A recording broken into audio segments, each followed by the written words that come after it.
Hi guys, here is the part 2 of easily confusing drugs. So let's start it.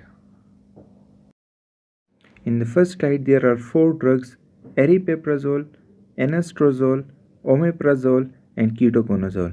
I will briefly explain it in the next slide. Aripiprazole is an atypical antipsychotic, and the mechanism of action of atypical antipsychotics are not completely understood. But most of the atypical antipsychotics are serotonin and dopamine antagonists. Aripiprazole is a D2 partial agonist and have some action on alpha and H1 receptor. Atypical antipsychotics are clinically used for schizophrenia, both positive and negative symptoms. And these drugs are also used for bipolar disorder, OCD, obsessive compulsive disorder, anxiety disorder, depression, mania, and Tourette syndrome. All atypical antipsychotics prolong the QT interval and fewer extrapyramidal symptoms and anticholinergic side effects than the typical antipsychotics. The second drug is Anastrozole, which is an aromatase inhibitor. It inhibits the peripheral conversion of androgen to estrogen and clinically used for estrogen receptor positive breast cancer in postmenopausal women. In breast cancer biopsy, they are checking for the estrogen receptor. If the estrogen receptor are positive, so anastrozole is recommended. Third drug is omeprazole, which is a proton pump inhibitor. Omeprazole irreversibly inhibits the hydrogen potassium ATPase in the stomach parietal cell. Omeprazole is clinically used for peptic ulcer, gastritis, esophageal reflux, Zollinger-Ellison syndrome, and it is also a component of therapy for H. pylori, and it is prophylactically used in stress ulcers. The adverse effects of omeprazole are it increases the risk of Clostridium difficile infection, pneumonia, acute interstitial nephritis, and malabsorption of vitamin B12.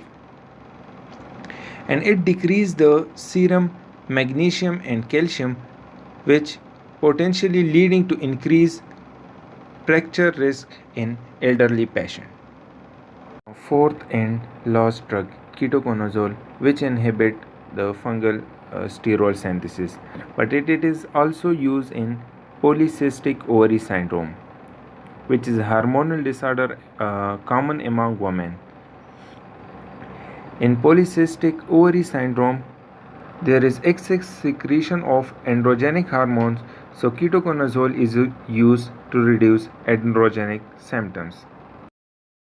Another two easily confusing drugs are Buspirone and Bupropion. Buspirone is serotonin 1A receptor agonist and clinically used for generalized anxiety disorder. Buspirone does not cause sedation and addiction, and it shows effect after 1 to 2 weeks. Buspirone does not interact with alcohol as barbiturates and benzodiazepines do. Bupropion is a norepinephrine and dopamine reuptake inhibitor, and it is clinically used for smoking cessation. Its toxicity has stimulant effect like tachycardia, insomnia, headache, and one of its major adverse effect is seizure in patients with bulimia and anorexia nervosa due to electrolyte imbalance.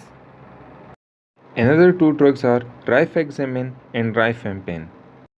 Rifaximin decreases the ammonia producing gut bacteria and thus clinically used for hepatic encephalopathy. Lactulose, which increase the ammonium generation, also used for hepatic encephalopathy. Rifampin is an antimicrobial drug. It inhibits DNA-dependent RNA polymerase and clinically used for Mycobacterium tuberculosis infection. It is also used for leprosy in combination with dapsone to decrease its resistance. To decrease the resistance to dapsone. It is also used for meningococcal prophylaxis and chemoprophylaxis in contact of children with H. influenza type B infection. Drug interaction of Rifampin are very important because it increased the cytochrome P450 level. It changed the color of the body fluid to orange or red, and in patient with HIV infection, Rifabutin is used in place of Rifampin. It was the second part of often confusing drugs, and thanks for watching.